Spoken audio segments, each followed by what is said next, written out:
And that's really kind of why we're here today, the legacy. The legacy that each of us as a police officer can bring to our community, our family, and our department. Because whether you're ever the biggest hero, or you're a patrolman, or you're a chief, or you're whatever position you had in the department, you're leaving a legacy.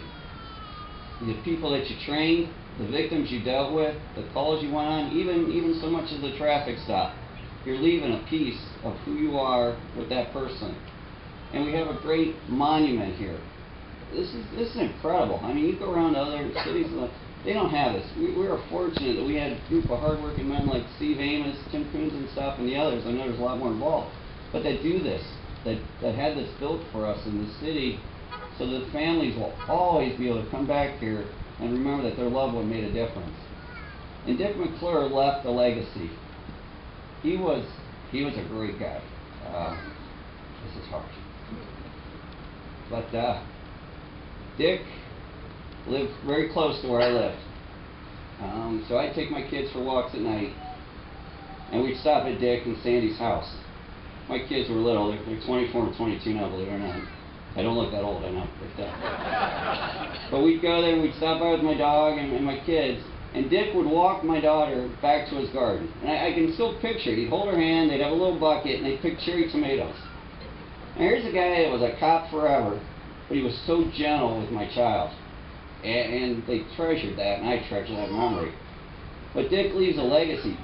Dick worked our person's desk when he was in Detective Bureau.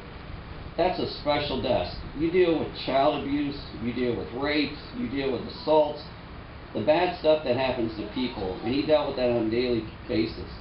But he had empathy. He had empathy for his victims, and he had a sense of duty to go after the bad guys that did that. And he was able to get confessions from the worst acts that you could think of, because he could relate to people, even the, I'm going to say it, dirtbags that did these crimes.